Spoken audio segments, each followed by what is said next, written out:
Hello and welcome to Movie Monday. I'm your host, Wade Universe, and today it's Fearsome Female Day. And since it's almost Halloween, I have my Halloween Bulbasaur sweatshirt on. And yes, as you can tell, next Monday we'll be talking about horror films, but we'll get into that in a bit.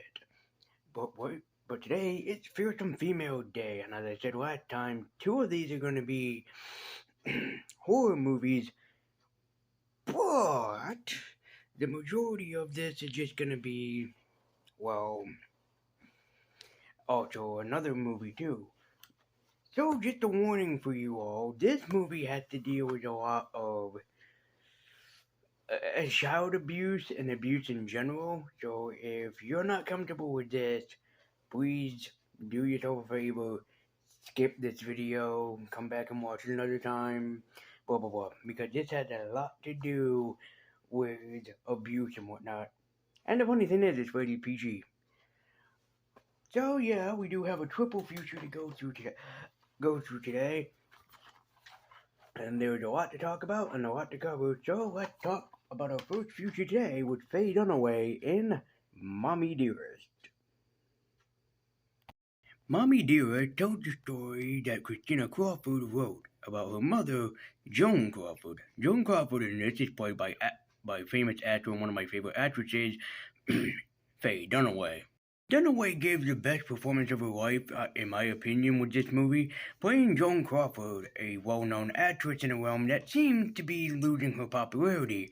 So she does something that should be considered illegal by today's standards.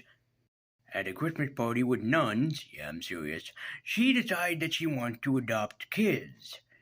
Oh, not for any basically specific good reason, she just wants to adopt kids for more popularity so she'll get more roles and work in television and movies more.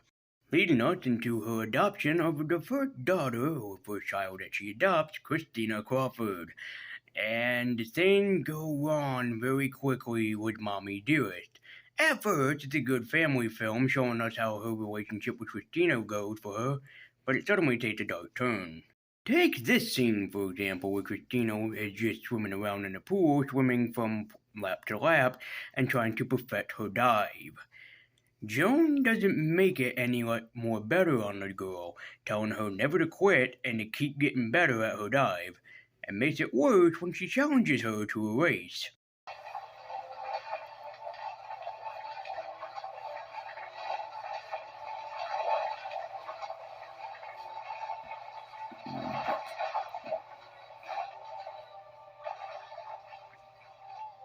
And of course, in little kid fashion, as you'd expect, because she beats her, not once but twice, mind you, she kind of flips out on Joan and kind of tells her that she's not going to do it again because she keeps winning and winning and winning. So Joan does the most logical thing. And by most logical, I mean possibly illegal, by throwing her into the pool house. Yeah, that really happened. The thing that the film gets very well is that Crawford was addicted to fame and fortune, and if she couldn't have it, then nobody could. And yes, she was a heavy alcoholic, but we'll talk about more of that in a bit. And also, if she didn't get her way, people paid. And more likely, her daughter Christina and son Christopher were the cause of it. Things don't get any better when she tries feeding Christina rare, or rather raw meat, and she won't eat it. I feel bad for her brother if he ate it. Her mother eats it because it's good and nutritious for you, even though, yes, it's bad for you. So she forces Christina to try and eat it not once, but 3 times. Even trying to give it to her for breakfast. I'm so not kidding. The rest are eating Cheerios, but Christina had to eat raw meat. This is just wrong in all the wrong places, but of course she tells Christina that she no longer has to eat it or do whatever with it because I guess she won the battle, I suppose. But things don't get better when Joan, returns home drunk one night and just looking through her daughter's closet. Which probably comes to the most infamous scene from this whole movie. And I'm just gonna let this spooky scene speak for itself, so you can be as terrified as I was.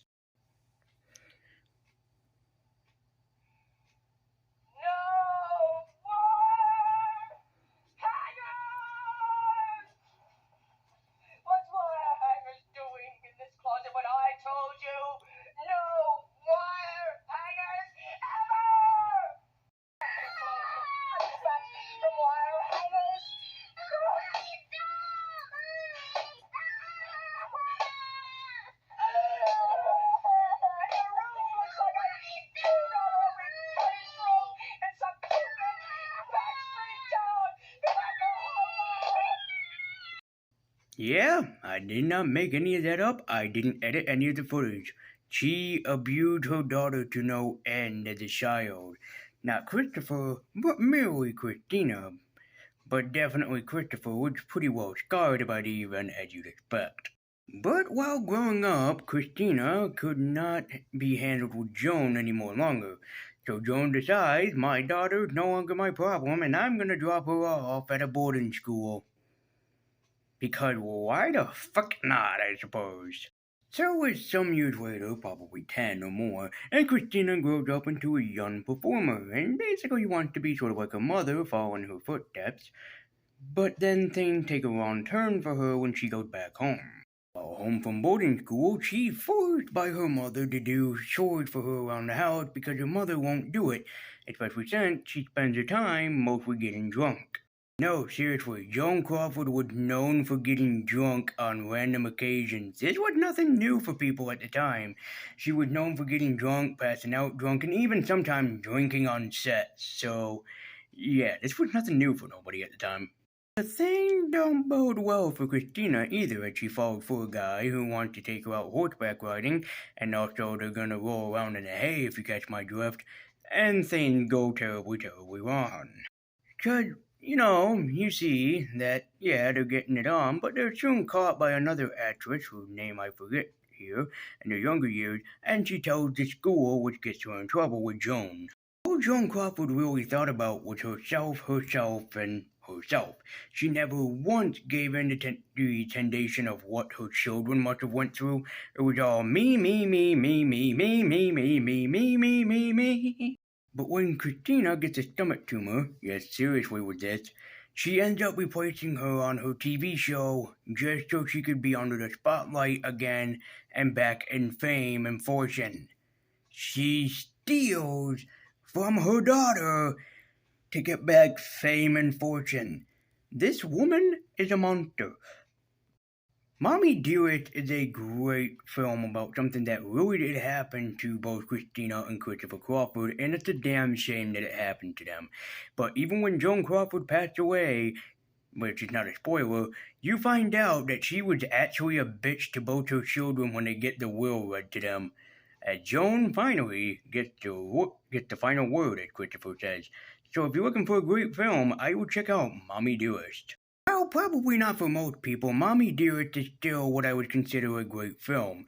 It has a great actress in it, such as Faye Dunaway, with a great story told by the original Christina Crawford, and what can I say, but you might enjoy this film. Well, that's one for Mommie Dearest down, and definitely, again, would really recommend watching this for someone.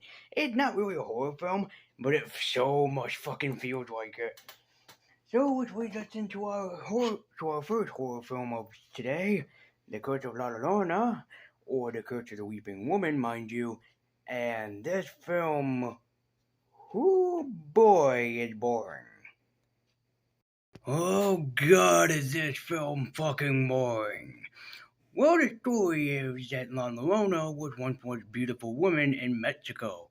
But eventually, she kills both of her kids because her husband cheated on her with a younger woman, leading us into the person known as La Llorona.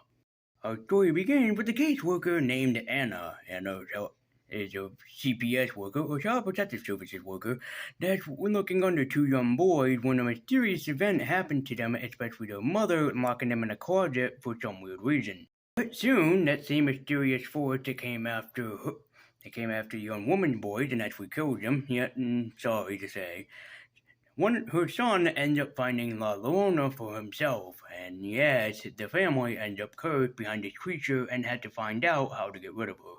While this film is only pretty much an hour and a half long, it is so freaking boring.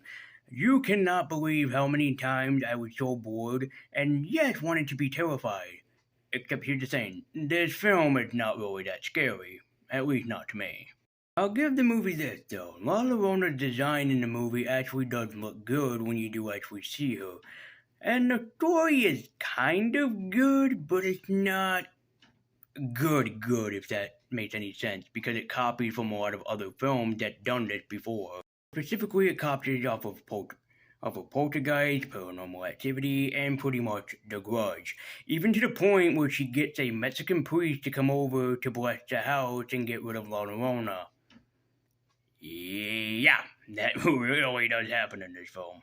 This really is a film that needs to be seen to be believed because it is just not good. It's more stupid than it is really good, and by God, I hate to say it, but I have seen better films that done this than, The Curse of La Llorona, basically. If you're looking for a good scare, I guess I can technically say that this movie does deliver, but for the most part, it's not very good because it's just mostly boring and trying to tell a very decent story, but it doesn't do it very good, if that makes any sense. See it if you're looking for a new horror film to watch, but just know that it's gonna be pretty fast paced. And for me, at least, it was boring. I can't speak for everybody, but The Curse of La Llorona is pretty boring. While having an interesting cast and a pretty good story, it still doesn't feel like it belongs in any horror category. But once again, I will say if you are interested in checking out the story based on the famous Spanish folktale, I'd watch the episode of Victor and Valentino with La Llorona. Skip this movie because, while it may look interesting, just know that they kind of butchered this interesting character so quickly. I really, my friends, would not recommend The Curse of La Llorona, only if you are very interested. And with that being said, we move on to the last movie, and which personally is one that really creeped me out for how damn good it is, and definitely should be worth watching on anyone's horror list, and is definitely a more fearsome female than The Curse of La Llorona. The Nun. And oh yes, this one I have a lot of good things to say about it, so let's dive into it, and I will tell you the story of The Nun. Once upon a time, there was a nun that joined a Christian abbey, and the end. Oh, that should be it, but no, there isn't. Let's talk about The Nun. This is the flashback to the movie The Conjuring that begins first, and while I've never seen The Conjuring, I can't say anything about it, but that's how the movie begins. But it officially begins in 1952. Two nuns in the abbey are told God ends here on the door.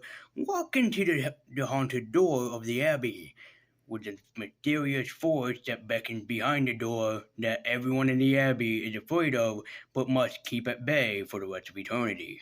This movie has a very interesting cast of characters, including one, Lillian, that is a nun in training and is also a teacher at a school. Father Burke, a priest who no longer wants to be a priest after an accidental exorcism accidentally went south, by accident mind you, but is blessed to take on the trip and take on the demon. And a French Canadian named Frenchie. Oh, I'm sorry, his name is actually Maurice, but for the most of the film they just call him Frenchie. I feel like I'm getting racist for some reason, even though I like Canadians and also I'm a fan of some Canadian YouTubers, so what the hell, movie? But the story begins when Frenchie finds one of the nuns that hung herself for some reason. She ends up hanging herself outside of the abbey, and the movie becomes a mystery horror film. First of all, even though the cast is small, I love these characters. You really feel like that you know them. Frenchie sort of like makes jokes at things.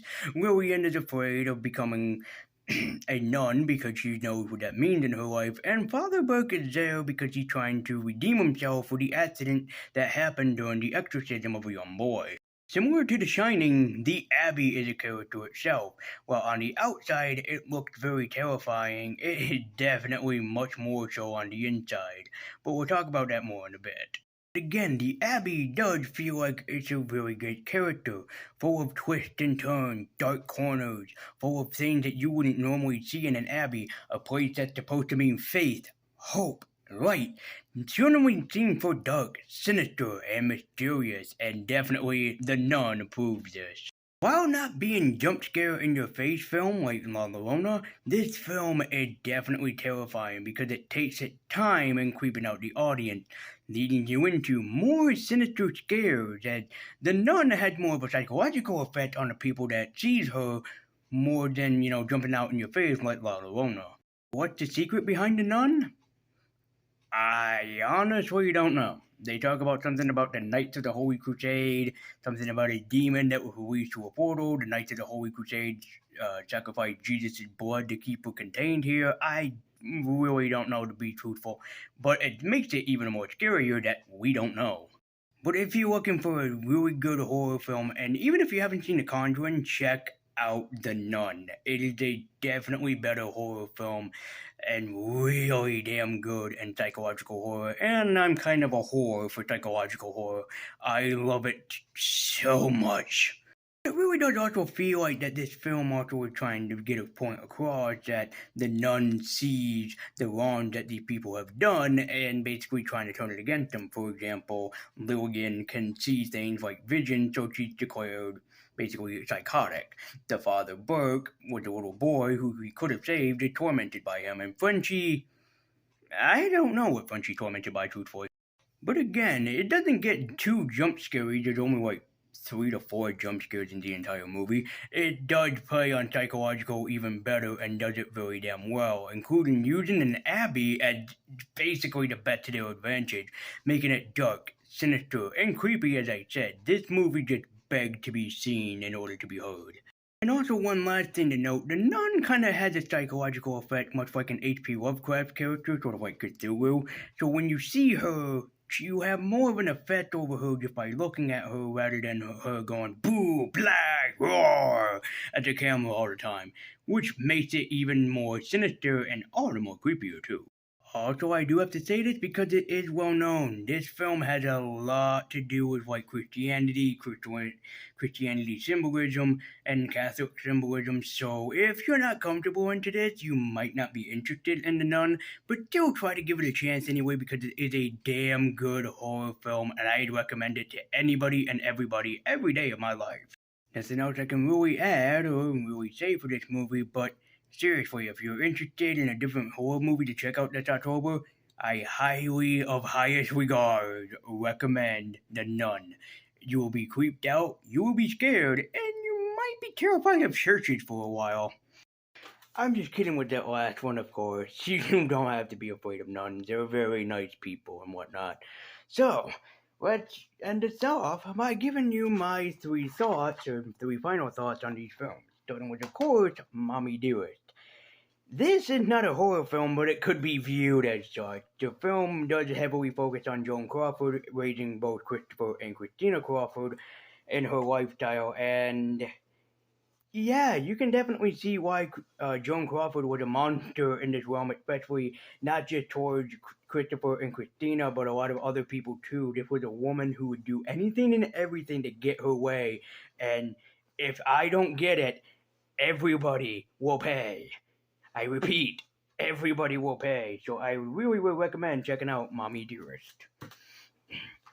The next film in our category is The Curse of La Llorona. I really don't recommend this one. It moved at a very fast pace, it's not creepy, there's nothing sinister, and it feels like that the fairy tale or the folk story behind the Mexican Spanish woman, Mexican spooky woman, really doesn't feel like she's there. Victor and Valentino, a kids cartoon, had done her better justice in this movie, and really she looks creepier in the cartoon, which is for children, than she does here. I'm just saying. Check out that episode of Victor and Valentino, by the way. Shout out to them. So, this film is just not that good. Very slow paced. The actors really kind of butcher what they're in, and they're in a horror movie, mind you. So, not that very good. But The Curse of La Llorona, for what it's worth, if you're interested, check it out, but I wouldn't recommend it. And now for the last film of our book, The Nun. Infinitely creepier. It is at a very slow pace too, even though it's only an hour and a half long, but it still follows a very similar pattern similar to La Llorona, whereas it takes its time before it builds up to the actual nun herself. And the characters are very interesting that you want to focus on them for the majority of the film. And really, really pay attention to the Abbey in this film because it is one of the creepiest places that you could ever visit in this movie. I'm being damn serious about it. The Abbey itself is just mighty fucking creepy, and you definitely want to see that. Well, that's it for Fearsome Female Day. Come back next time as it is October, as we'll be going into Halloween Heck Day. So we will be reviewing two of my all-time favorite werewolf movies. And spoilers, you might not see your favorite on this list because I only have two favorites at the moment. I tried watching The Wolfman 2011. I really didn't like it. My girlfriend does. I just wouldn't recommend it for me. So thank you guys so much for watching. Be sure to like, comment, and subscribe. And I hope to see you next time for Halloween Heck Day. And just remember, I hope to see you next time on Multi Movie Monday. Be sure to like, comment, and subscribe. Join me at Twitter with the link in the description down below. And thank you guys so much for watching. And I hope to see you next time. Plenty more Mondays, plenty more movies. Until next time.